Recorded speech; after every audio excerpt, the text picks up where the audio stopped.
Hello everyone. Welcome back to 신나게 놀자. 사이언스, 테크놀로지, 이코노미, 스트래티지 등을 고민하면서 노는 곳입니다.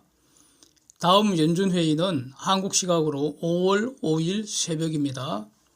기준금리 올릴 확률이 사진 한번 보시면 50bp 올릴 확률 36%, 75bp 올릴 확률 64%로 나타나 있습니다. 갑자기 금융 긴축이 대폭으로 또 초고속으로 급변을 하는 그런 모습입니다. 이를 반영해서 미국 3대 지수 모두 하락했고요.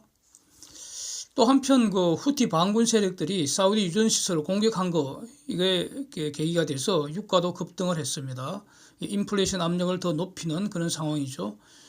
지난 17일 연준의 3월 회의만 해도 25bp씩 연간 한 6번 정도 더 올리는 것으로, 이 정도면은 시장의 기대와 대체로 부합하는 정도이고 그렇게 뭐 크게 우려할 정도 아닌가 이렇게 평가를 한 것인데, 주말 지나면서 분위기가 매우 살벌하게 달라져 버렸습니다. 무슨 사정 변경이 있었습니까? 추가로 그 주목할 경제 데이터 나온 건 없고요. 세인트루이스 연준 총재인 블라드, 이분은 원래 연준 위원들 중에서도 최강의 매파이죠. 3월 연준 성명서상의 그 점도표 최상위 찍으신 분으로 추정이 됩니다. 이분이 다른 행사에서 연설하면서 자기는 3월에 25bp 올린 거 저거 동의 안 한다. 자기 의견은 다르다. 연준 금리 금년에 3% 이상으로 확 올려야 한다. 이렇게 자기 의견을 밝힌 게 이게 전부입니다. 그게 뉴스 나왔었죠. 사진처럼 그렇게 나왔습니다. 그런데 이분은 늘 이렇게 주장하는 것이어서 새로운 것은 전혀 없는 상황입니다. 주말이 지나면서 달라진 것은 이란 핵 합의 가능성이 이제 부상이 됐고요. 후티 반군의 사우디 유전시설을 폭격한 겁니다. 사우디는 반격을 하고요. 투기 세력이 롱 포지션에 가시한 것으로 보이는데, 이런 그 후티 반군 세력들이 공격하고 하는 것은 지속될 수 없는 일시적 요인 아닐까요? 반군 공격은 일회성 또는 단발성이지 지속성은 없다고 봅니다. 왜고하니 저게 만약 지속되어 버리면은 사우디 정규군이 바로 박멸해버리겠죠. 그래서 미국은 후티 반군들 추가 공격에 대비해서 이제 패트리엇 배치한다고 그러고 있고요. 그래서 이런 경우에는 급등하면은 숏으로 대응하는 것이 더 현명하지 않을까, 저는 뭐 그런 의견입니다. 사우디 아람코가 결국 원유 정산 투자 결정한 것이 보도가 됐고요. 후에 금년에 50억 불 정산 투자를 한다는 겁니다. 그래서 지속 가능한 생산량을 지금의 그 1230만 배럴 하루 1230만 배럴을 하루 1300만 배럴로 이렇게 정산을 하고요. 제가 보기에 더 중요하게 보이는 것이 그 천연가스 생산량을 2030년까지 지금보다 최소 50% 이상 대폭 늘리겠다. 이런 것이 저기 투자에 포함되어 있다는 겁니다. 그래서 장기적으로 원유 공급 능력이 증가된다는 점을 주목하면은 유가가 현재 수준에서 추세적으로 계속 상승하기는 저는 어렵다고 봅니다. 이런 상황에서 달라진 것은 이제 연준 의장 제롬 파월이 월요일 날 전미 경제협회 NABE National Association Business Economy 여기서 연설하면서 아주 이상한 말을 했습니다. 지금 고용은 엄청 강하고 이거는 경기는 좋다 이런 뜻이니까. 그런데 별거 없는데 인플레이션이 너무 높다. Much too high 이렇게 말했습니다. Inflation is much too high. 그래서 Fed will take necessary step. 필요한 스텝을 밟겠다. 조치를 하겠다 아닙니까? 그래서 필요한 조치라는 게 금리를 더 빨리 더 많이 올리는 거죠. 여기서. 그래서 네? 저 말하기 전에는 5월 그 기준금리 인상 확률 제가 그 직후에 확인한 게 25bp, 50bp 이렇게 그 확률이 갈렸습니다. 이제 비슷하게 50bp가 약간 높게 나온 그런 상황이었는데, 왜냐하면 그때 그 코어 PC 물가지수 그 발표치가 예상보다 더 높게 나왔거든요. 그런데 아직은 저 인상 확률을 그렇게 주목할 필요는 저는 없다고 봤습니다. 왜냐하면 어차피 4월달 물가 지표를 봐야 하기 때문이죠. 그런데 파웰의 저 연설 나오면서 바로 50대 75가 36대 64 확률 50 올릴 확률 36%, 75 올릴 확률 이렇게 64% 이렇게 확 변한 것 같습니다.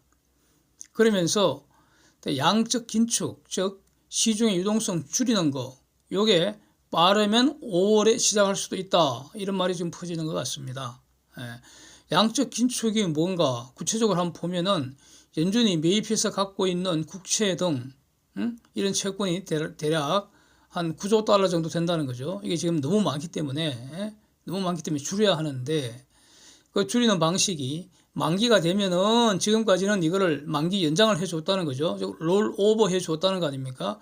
이는 롤 오버 해준다는 것은 액면만큼 추가로 대출을 해주는 것을 의미를 하죠. 그래서 시장에 돈은 그대로 두는 겁니다. 시장의 돈의 총량은 변하지 않죠. 근데 앞으로는 롤 오프 하겠다는 겁니다. 롤 오버 하는 게 아니라 롤 오프, 즉 금융기관들이 만기에 원금을 갚아야 한다는 겁니다. 그래서 원금 갚는 만큼 시장의 돈이 줄어들지 않습니까? 그래서 사실은 금리 인상보다도 이 시중에 돈의 총량이 줄어드는 거, 이게 지금 더 무섭다고 할 수 있습니다. 그래서 금리는 올라가는 상황에서 만기에 원금을 갚아야 하는 이런 상황이 됩니다. 그래서 원금을 갚는 그 속도를 언제부터 어느 정도로 할지는 아직 정해진 게 아무것도 없습니다. 3월 성명서에는 이거 하기는 할 거다. 근데 언제 시작할지는 특정하지는 않았죠. 하여튼 조만간 하겠다, 이렇게 이제 말한 건데, 이게 이러면 5월에 시작할 수도 있겠다, 이런 말이 지금 퍼지는 것 같습니다. 그래서 주가가 크게 한번 하락을 했습니다. 근데 종가 부분에서는 좀 상당히 회복하면서 종가가 끝났죠. 자, 여기서 의문은, 파월은 그러면 3월 회의 당시에는 이 사실을 몰랐는가 이겁니다. 이게 다 알았다고 봐야 하지 않겠습니까? 3월 회의 이후 달라진 것이, 실질적으로 달라진 것이 전혀 없는 것으로 보이는데, 왜 2, 3일 사이에 견해가 확 바뀐 것처럼 보이는 이런 말을 했는가 이겁니다. 이것이 상당히 의문입니다. 그래서 한번 보겠습니다. 3월 금리, 5월 금리 결정까지 앞으로 나올 주요 경제 데이터, 지금 경제 데이터 발표가 한 달 주기로 돌아가기 때문에 한 달 내에 나오는 주요 경제 데이터를 다 보면 되는데, 남은 게 이제 다음 주에 물가 지표가 있죠. 근데 이때 분기별 근원 개인 소비지수 물가지수 발표가 되는데, 이거 보신 분은 아시겠지만은 이거 보면은 이미 피크 아웃 되는 모습입니다. 분기별로 발표되는 거. 분기별 발표되는 건 피크 찍고 약간 줄어드는 그런 모습을 이미 보이고 있습니다. 그래서 이거 어떻게 될지 다시 확인할 필요가 있고요. 경기 관련해서 이제 각종 PMI 지수 발표될 테고, 그다음에 3월 고용 보고서는 이제 4월 초 금요일에 발표되지 않습니까? 그리고 4월에 나오는 이제 각종 물가 지표 업데이트가 어떻게 되는지, 여기에 이제 이번 우크라이나 전쟁 관련 사항이 반영되지 않겠습니까? 이걸 이제 주목을 해야 하는데, 이걸 살펴보기 위해서는 결국 3월 회의 직전까지 나왔던 지표들 다시 한번 정리해 보는 수밖에 없습니다. 이걸 가지고 이제 판단을 해야 하는데, 팬데믹 회복 과정에 공급망 장애로 물가 상승이 이제 가속됐는데, 그게 진행된 경로를 보면은 회복 과정에서 억눌렸던 수요가 순간적으로 수요 급증했는데, 거기에 공급이 응해주지를 못한 거 아닙니까? 그래서 작년 3분기 이후에 물가가 급등을 하긴 했는데, 지난 4분기 이후에는 기업 재고, 소매 재고 이거 전부 다 평균보다 지금 매우 높은 상태입니다. 이거는 여러 번 제가 지적을 했습니다. 표 한번 보시면 확인할 수 있습니다. 다 눈으로 확인되는 거니까. 그래서 지금 과거 정상 상태의 재고 수준보다 지금 매우 높습니다. 기업 재고도 그렇고 소매 재고도 그렇고. 그래서 오히려 앞으로 재고 부담을 걱정할 상황 아닌가요, 저거? 그 다음에 소비 관련 여러 지표들 지금 다 감소하고 있습니다. 소매 판매 지수 감소하고 있고요. 이 레드북 지수라는 것도 잘 보는 지표는 아닌데, 그러나 지금 분명히 감소하고 있습니다. 보시면. 그 다음에 경기 관련 지수들도 가만히 보면은 그 미국도 그렇고 유럽도 그렇고 지금 둔화되는 모습이에요. 이렇습니다. 지금 3월 회의 직전까지 나온 그 지표 모습입니다. 이런 상황에서 지금 그 유크레인 전쟁이 터져버렸습니다. 그래서 에너지, 식량, 일부 원자재 가격이 추가로 급등을 한번 했고요. 이것도 사실 자세히 보면 피크아웃 돼버렸습니다. 예, 계속 고점 뚫고 올라가는 건 아닙니다. 예, 피크아웃 돼버렸습니다. 예. 그래서 유크레인 전쟁은 지금 전투행위 그 자체는 유크레인 국내로 한정이 돼서 이게 어떻게 보면 좀 관리되는 모습이고요. 푸틴이 계속 지금 이상한 그 행동, 그 일반 그 시민들이 사는 곳을 무차별 그냥 그 폭격하는 이런 모습이 지금 바뀌어 버렸습니다. 지상전은 확실하게 패전한 것 같고요. 자, 이렇게 된 상태에서 이런 그 유크레인 전쟁의 경제적 효과라는 것은 러시아의 경제 제재 효과를 논하는 것이 핵심 아니겠습니까? 러시아 시장을 글로벌 자유시장에서 잘라내는 것입니다.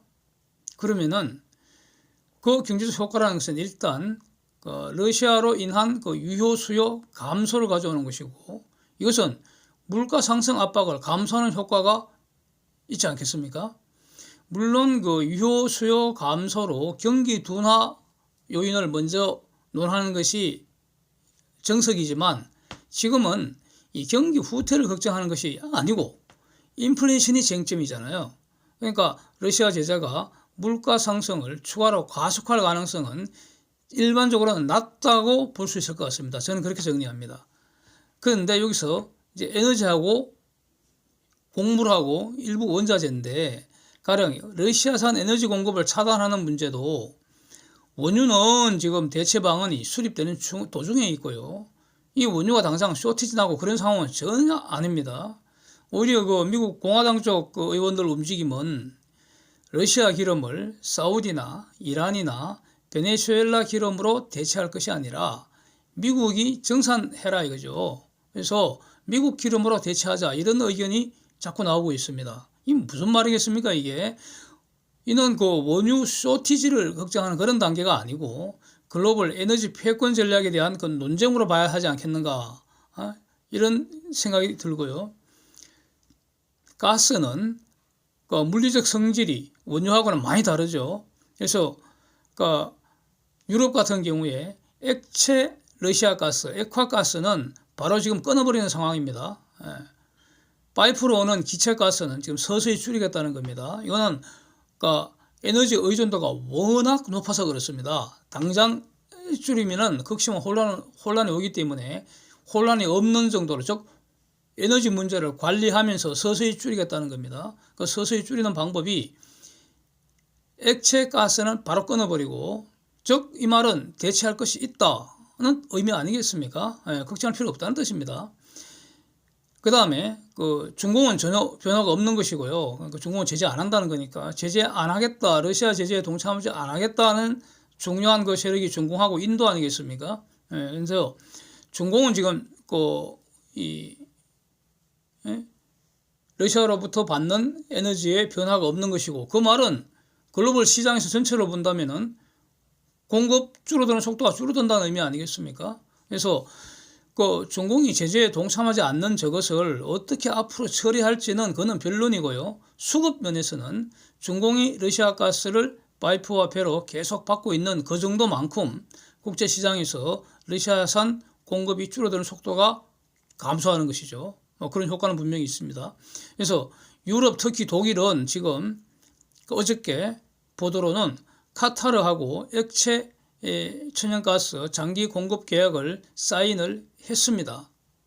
이것도 이전에 한번 그 여러 건 분석 영상에서 한번 다룬 내용이죠. 그러니까 그 바이든이 카타르 그 담당자를 백악관으로 초대를 해서 유럽으로 가스를 보내줄 여력이 어느 정도인지를 체크를 했다는 거죠. 바이든이 걱정이 돼서 지금 러시아를 조져야겠는데 당장 그 에너지가 문제니까. 그래서 물어봤더니 카타르 입장은 유럽, 특히 독일 같으면은 전부 다 단기 필요할 때마다 조금씩 사가는 그런 구조라는 겁니다. 그래서 우리는 주로 장기 그 거래를 하는데, 그래서 독일이 장기 공급 계약을 맺어준다면은 우리는 그게 맞춰줄 용의가 있다. 이런 식으로 답변을 했다는 거죠. 한번 다 다룬 내용입니다. 거기에 맞춰서 드디어 독일이 러시아를 에너지 시장에서 퇴출하기로 작정을 하고 지금 서서히 하고 있다는 겁니다. 서서히. 그래서 당장 이제 지금까지는 독일은 뭐 그 액체 가스를 들여오는 게 아니었기 때문에 전부 다 기체 상태로 파이프를 통해서 받아왔기 때문에 그 터미널도 없었다고요. 이제 액체 가스를 가져오려면 그는 배로 싣고 와야 되고, 그러면은 그 수입 터미널이 있어야 되고, 거기에서 그 액체를 다시 기초를 만드는 재기화 시스템도 필요하고, 이런 시스템이 약간 달라집니다. 그런 걸 준비하는데 시간이 걸린다는 거죠. 그 시간에 맞춰서 지금 그 수입 가스 터미널 신축 공사 2군데 시작했다는 것이고요. 그 다음에 이 장기 공급 계약도 체결했다는 것이고, 그러면 앞으로 이제 가스 운반선도 새로 발주해야 되는 이런 상황입니다. 이렇게 가고 있고요. 그래서 가스도 만약에 여기서 그 문제가 된다면, 문제가 될 수 있는 상황을 상상을 한다면은 가스를 갑자기 예고도 없이 러시아가 확 다 잠궈버린다는 겁니다. 그런 일이 일어난다면은 일시적으로 큰 혼란에 빠지겠죠. 그런데 지금 그런 상황이 발생하지 않는다면은 가스가 쇼티지 나는 그런 상황은 아니죠. 네.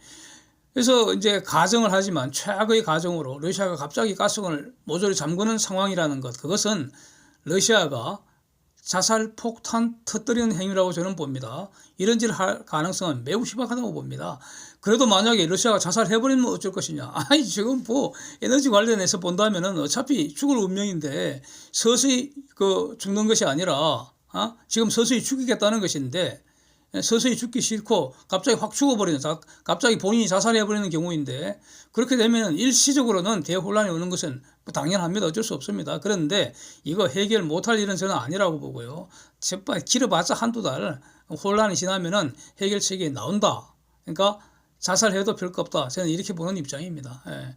그리고 자살할 일은 없다는 거죠. 다 뭐 살려고 그러는데, 잘 살려고 지금 저러고 있는데, 전쟁도 벌이는데, 자살할 리가 있겠습니까? 자살한다는 거, 여기서 자살은 지금 가스관 잠그는 걸 의미합니다.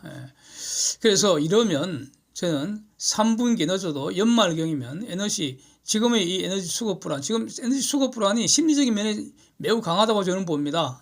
다 해결할 수 있는데 심리적인 면이 강한데, 이것도 이러면 3분기 늦어도 연말경이면 다 해소될 가능성이 높다. 그래서 그 이후에는 그럼 어떻게 될 것인가? 본격적으로 가스로의 에너지 전환이 시작되는 거 아니겠는가?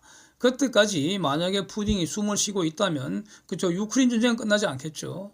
그래서 물가 측면을 본다면은 유크레인 전쟁이 만약에 해피엔딩이 되고, 여기서 참 해피라는 말을 쓰기가 많이 가슴이 아픕니다. 저도 지금 유크레인이 너무나 일방적으로 지금 부서지고, 또 일방적으로 무고한 사람들이 지금 죽어나가기 때문에 이 자체가 지금 극단의 슬픔이 지금 진행 중인데, 이걸 해피라는 말을 쓴다는 게 참 마음이 아프고 또 조심스럽고 그런데, 그래도 하여튼 해피엔딩이라면은 푸틴 세력이 몰락을 하고요.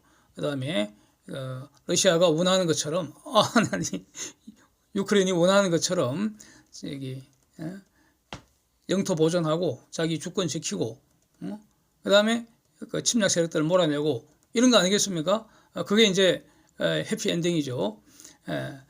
다시 평화가 찾아오는 것, 이게 해피엔딩인데, 그렇게 되면 러시아 국민들도 마찬가지로 이제 좋은 일이죠.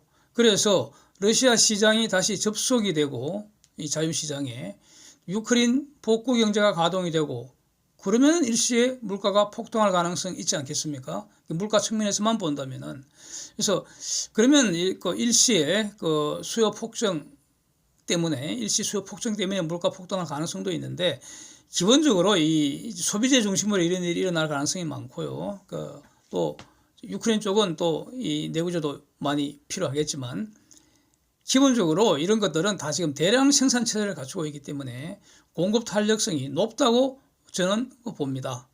그래서 지속적인 물가 급등 상태를 초래할 가능성은 매우 희박하다. 그래서 일시적 물가 급등은 인플레이션이라고 말하지 않습니다. 이거 혼돈하면 안 되겠죠. 그래서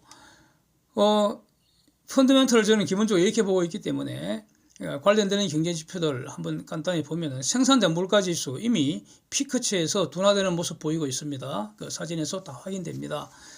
10년물 국채 수익률 지난밤에 급등을 했는데 이거는 높은 그 인플레이션 우려가 지금 이제 파웰의 입에서 나왔기 때문에 그래서 기준금리 즉 단기금리를 더 빨리 올리겠다 이런 거 아닙니까? 이걸 반영하면은 기준금리를 팍 올려버리면은 단기 채권금리는 바로 연동이 됩니다. 바로 같이 올라갑니다. 그래서 이걸 반영하려면 장기금리도 올라가야지 채권 수익률 곡선이 전체적으로 균형을 유지할 수가 있다는 거죠. 그래서 지금 수익률 곡선 형태를 한번 보면은 장기채로 갈수록 이렇게 평탄하게 되는 모습을 볼 수가 있습니다. 이렇게 한 1년 전과는 많이 그 모양이 달라져 있습니다. 이거는 너무나 지금 당연한데 그러니까 인플레이션 진행과 그다음에 이 패드에서 기준금리를 계속 올리고 있기 때문에 그리고 기준금리 올리는 속도를 지금 빠르게 하겠다, 더 큰 폭으로 올리겠다 이런 걸 이제 반영하는 그건 자연스러운 현상일 뿐인데 이걸 두고 어떤 분들이 갑자기 느닷없이 수익률 곡선 역전이 가까웠다. 그래서 경기 침체된다. 이렇게 분석하는 것도 봤습니다. 이건 완전히 저는 어이가 없다고 봅니다. 지금 수익률 곡선 역전함과 경기 침체 논할 상황은 지금 전혀 아니고요. 이거는 그 수익률 곡선 역전된 수익률 곡선과 경기 침체 뭐 이런 것들을 분석하는 거는 한 2년 전에 제가 매우 많은 영상을 올렸고요. 그때 제가 올린 영상이 다 정확했었습니다. 그 당시에 그 채권 수익률 곡선이 정말로 역전이 되어 있었고요. 그걸 근거로 일반적으로는 경기 침체라고 다들 판단을 하고 있었습니다. 근데 저는 아니라고 그랬었죠. 그때 영상을 들으신 분들은 기억나실 겁니다. 그리고 경기는 그 위에 급속히 회복돼서 지금 연일 사상 최고치 갱신하면서 여기까지 오고 있습니다. 하여튼 지금은 그렇게 분석할 상황이 전혀 아니고요. 그래서 저는 완전 어이가 없게 보이고 지금은 이겁니다. 간단합니다. 기준금리 올리는 거 확실하고요. 이를 반영해서 단기채 수익률 올라가는 것도 확실한데 지금 기준금리를 더 큰 폭으로 빨리 올리기 때문에 단기금리도 더 많이 올라가는 겁니다. 그래서 평탄하게 됐을 뿐입니다. 그런데 장기채 수익률이 상대적으로 지금 적게 올랐기 때문에 평탄화된 겁니다. 왜 그런가 이겁니다. 이게 원인을 이제 봐야 되는데 이거는 경기 침체를 예고하는 게 전혀 아니고요. 채권 시장도 어마어마하게 효율적 시장이죠. 그래서 나보다 더 똑똑한 시장이 내가 걱정하는 만큼 인플레이션을 그렇게 걱정 안 한다 이겁니다. 인플레이션을 그렇게 걱정 안 한다 이겁니다. 이렇게 해석하는 것이 똑똑한 해석이라고 저는 정리하겠습니다. 그래서 인플레이션 걱정은 되는데 밤잠을 설칠 정도로 너무 과하게 걱정할 정도는 아니다. 이게 맞는 것 같습니다. 그래서 요컨대 팬데믹 회복 과정과 유크레인 전쟁을 반영을 해서 이런 공급망 장애의 정도가 다음의 인플레이션 관련 여러 지표 이제부터 다음 주부터 이제 나오기 시작하는데 거기에서 일단 확인을 해야 합니다. 이것을 보고 이제 대응을 하는 것이 맞는데 그래서 이걸 이제 미리 한번 예상을 해 본다면은 인플레이션 상승 속도는 둔화될 가능성이 지금보다 더 가속될 가능성보다 더 높다는 겁니다. 그래서 간단히 말씀드리면 인플레이션 상승 속도는 둔화된다 이겁니다. 저는 그렇게 정리하겠습니다. 이런 기대를 가지고 있습니다. 그리고 경기 둔화 신호와 인플레이션이 피크 아웃 되는 이런 조짐, 요거를 주목하겠다는 겁니다. 만약 이게 맞다면 5월 금리 인상도 대략 한 25대 50 이 사이에서 결정될 가능성, 요걸 베팅을 해야 되지 않을까. 그렇다면은 주가가 만약에 75 올릴 가능성을 반영을 해서 주가가 만약에 내려준다면 그러면 적절하게 줍줍 하는 것이 옳지 않을까 이렇게 저는 정리를 하고 있습니다. 그래서 어떤 종목을 찾을 것인가 이제 여러분 각자 하셔야겠죠. 투자하시는 분들이. 그래서 지금부터 시장을 주도할 그런 주력 분야의 대표 종목 이거 저가 매집해 놓으면 이게 현명하지 않을까 저는 이렇게 정리를 하고 있습니다. 예. Thanks for watching. See you next.